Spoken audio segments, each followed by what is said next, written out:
She kept climbing higher in South Florida politics, a vice mayor with Haitian-American roots, an environmental scientist, a barrier-breaking leader who many believed was headed for Congress one day.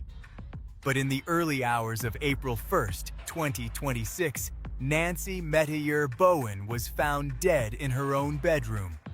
Her husband, Stephen Bowen, stands accused of shooting her 3 times with a shotgun, using a pillow as a makeshift silencer, wrapping her body in blankets and garbage bags, and then sleeping downstairs in the same house. He allegedly told a family member he couldn't take it anymore. This is the story of Nancy Metayer Bowen, a dedicated public servant whose life ended in a domestic violence tragedy that has shocked Coral Springs and the broader South Florida community. Stay with me because this case reveals the hidden fractures that can exist even behind the most successful public images, and it forces us to confront uncomfortable questions about power, marriage, and the warning signs that too often go unseen. Nancy Metayer Bowen was 38 years old at the time of her death. Born into a Haitian-American family, she had become a trailblazer in local politics. In 2020, she made history as the first Black woman and the first Haitian American elected to the Coral Springs City Commission. She was re-elected in 2024 and appointed to serve as vice mayor for a second one-year term in late 2025. Colleagues and constituents described her as energetic, genuine, and deeply committed to public service. She held a Bachelor of Science degree from Florida Agricultural and Mechanical University and a Master of Health Science from Johns Hopkins University. Her professional background was in environmental science. She had worked on disaster relief efforts, championed environmental justice, and served on boards including the Broward County Soil and Water Conservation District and Friends of the Earth. Nancy was more than just a politician. She had volunteered for presidential campaigns, served as Florida Caribbean Vote Director, and was known for her work supporting Haitian immigrants and community programs. Friends remembered her as vibrant, often wearing her favorite color orange, a symbol of both her personality and her FAMU roots. Just months before her death, her family had already been through profound grief, mourning the loss of her brother, who had survived the Parkland school shooting, only to pass away later. The community would later say that Nancy carried that pain with grace while continuing to show up for others. Stephen Bowen, 40, her husband, lived with her in their home on the 800 block of 127th Avenue in Coral Springs.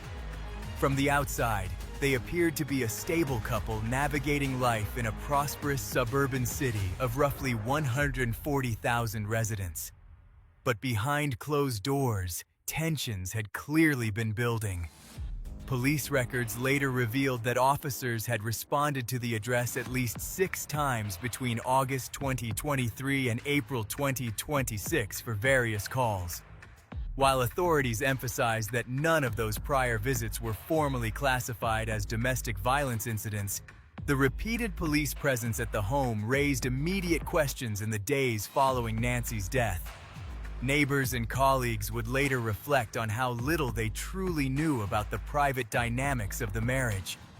The relationship between Nancy and Stephen had its public moments of normalcy, but signs of strain existed beneath the surface. Nancy was thriving in her career, juggling commission meetings, school board responsibilities as chair of the Coral Springs Charter School, and broader political ambitions. Stephen, by all accounts, lived alongside her in that high-pressure environment. Friends of Nancy would later describe her as someone who gave everything to her community, sometimes putting on a strong public face even when personal challenges mounted. The couple had no children mentioned in public reports, and their life together centered on the suburban home that would ultimately become the scene of unimaginable violence. On the evening of Tuesday, March 31st, 2026, the couple was at home together. According to the arrest affidavit and statements released by investigators, Stephen Bowen allegedly shot Nancy multiple times with a shotgun. One wound struck her left shoulder. Court documents indicate he used a pillow to muffle the shots, a detail that investigators described as an attempt to reduce noise and avoid immediate detection by neighbors. After the shooting, he wrapped her body in a comforter and black garbage bags in the upstairs master bedroom. He then went downstairs and slept. The next morning, Wednesday, April 1st, Nancy failed to appear at scheduled meetings, including a city commission meeting where she was expected in her role as vice mayor. She stopped responding to messages from worried colleagues and family members. Alarm grew quickly. City officials reached out to Stephen, who reportedly told them he had not been able to reach her either and did not know her whereabouts. Family members, including relatives on Stephen's side, became increasingly panicked and urged police to force entry if necessary. Around 10 a.m., Coral Springs police responded to the home for a well-being check. When no one answered, a SWAT team made forced entry. Inside the master bedroom, officers discovered Nancy Medier Bowen's body, wrapped and concealed. Spent shotgun shells were recovered near her. Stephen Bowen was taken into custody that same day. In the hours and days that followed, more chilling details emerged through the arrest affidavit and police statements. Stephen allegedly confessed to a family member, his uncle, that he had shot his wife 3 times the previous night because he couldn't take it anymore. He reportedly asked the relative to hold on to the shotgun for a couple of weeks. Investigators say he also made statements to his mother earlier on Tuesday about having a panic attack and planning to speak with Nancy. Panicked 911 calls released later captured the desperation of colleagues and family trying to reach her before the grim discovery. Stephen Bowen was charged with first-degree premeditated murder and tampering with or fabricating physical evidence. He was held without bond in Broward County Jail. In his first court appearance, a judge found probable cause and ordered him detained. As of now, he has pleaded not guilty and awaits further proceedings. The immediate aftermath of the discovery sent shockwaves through Coral Springs. City Hall lowered flags. Colleagues described feeling numb as they processed the loss of a leader they worked alongside just days earlier. Hundreds of mourners gathered for vigils and peace walks. Many wore orange in Nancy's honor. Community leaders called her a beacon, a unifier, and a force for good who had broken barriers not just for herself, but for future generations of Haitian American and Black women in politics. Her death, coming so soon after her brother's passing, left her family devastated once again. From a forensic standpoint, the case against Stephen Bowen rests on several strong pillars. The physical evidence inside the home told a detailed story.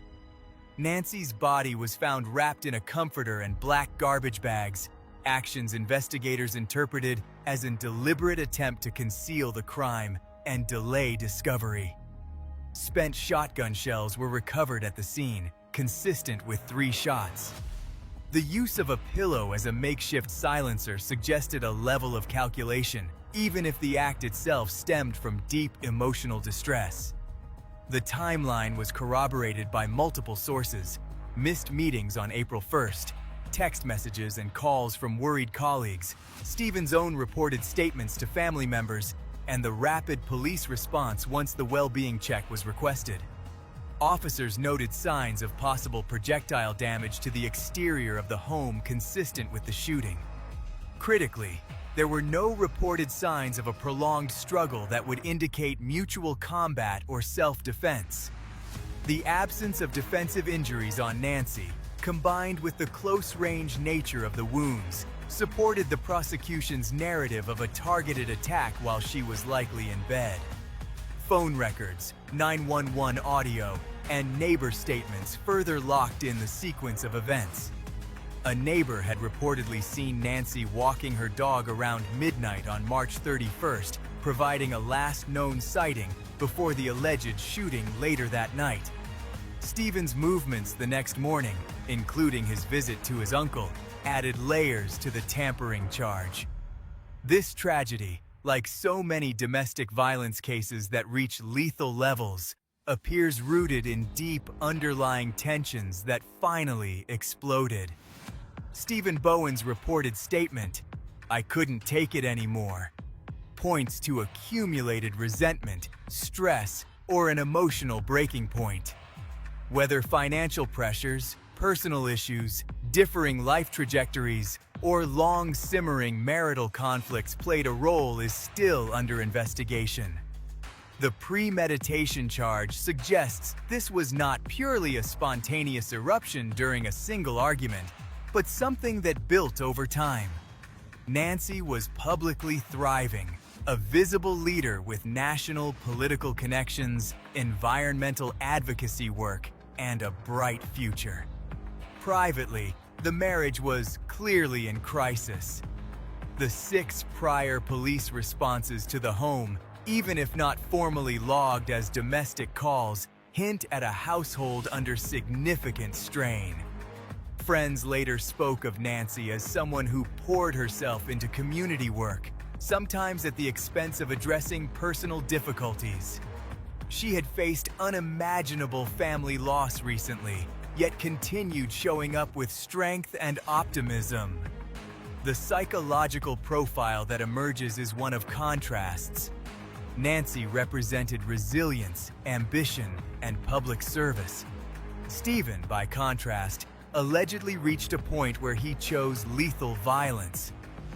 The pillow silencer, the wrapping of the body, and his subsequent actions suggest a mix of panic and attempted self-preservation after the act. His alleged confessions to family members shortly afterward indicate a rapid unraveling once the weight of what he had done began to settle. Experts in domestic violence often note that cases involving high-achieving victims can be particularly hidden. The public image of success can mask private struggles. In Nancy's case, her role as vice mayor may have made it harder for those around her to recognize or intervene in warning signs. The community has since reflected on how domestic violence does not discriminate by income, status, or education level. The tragedy is compounded by its timing and Nancy's broader legacy. She had survived and thrived as a first-generation American, turning personal and cultural heritage into political power. Her work on environmental justice, disaster relief for Haiti, and local education left tangible impacts. At vigils, speakers emphasized that her murder cannot erase the doors she opened for others. In the weeks following her death, Coral Springs and Broward County leaders called for continued conversations about domestic violence prevention, mental health support, and the need for better systems to catch families in crisis before it is too late. Nancy Metayer Bowen was 38 years old. She was a vice mayor, an environmental scientist, a community champion, and a woman with so much more to give. She left behind a legacy of service, inspiration, and trailblazing leadership that her death cannot diminish. Stephen Bowen's case continues through the court system.